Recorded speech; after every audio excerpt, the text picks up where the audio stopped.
Ultime ore in giallo, dopodiché l'agognata zona bianca per il Veneto sarà realtà con la ripartenza di pressoché tutte le attività economiche e sociali, con l'eccezione dei locali da ballo e ferme restando le ben note precauzioni, mascherine obbligatorie anche all'aperto, distanziamento e sanificazione. Il cambiamento più evidente del cambio di fascia sarà quello relativo al coprifuoco, che finisce in archivio, tutti sperano definitivamente. Non più uscite serali con l'occhio fisso all'orologio per rientrare a casa prima delle 23 e per ristoratori ed esercenti la possibilità di incrementare le entrate dopo un periodo nerissimo. Rimangono fino al 21 giugno le limitazioni all'interno dei locali con massimo 6 commensali allo stesso tavolo, salvo che per i conviventi. Tornano ad essere consentite le feste private, ma per i banchetti, ad esempio i matrimoni, va conservato l'elenco dei partecipanti per 2 settimane.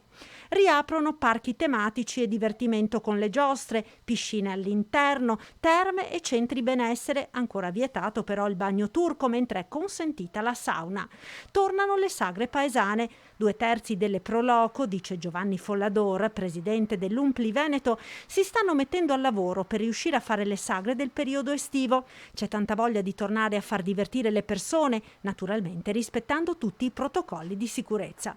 Per quanto riguarda le spiagge, vige l'obbligo di distanziare gli ombrelloni garantendo una superficie di almeno 10 metri quadrati. In montagna le seggiovie possono circolare al 100% della capienza, al 50% se hanno le cupole paravento come le cabinovie e le funivie.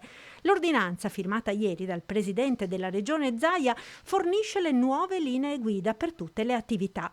Uniche costrette ancora allo stop le discoteche, con i gestori che annunciano la ribellione se il governo non prenderà una decisione, annuncia il SILB, il sindacato di categoria. Dal 1 luglio i locali riapriranno, anche perché, denunciano i gestori, si balla lo stesso dappertutto e senza regole. Consentire di riaprire solo con il servizio di ristorazione rischia, dicono i gestori, di essere una trappola.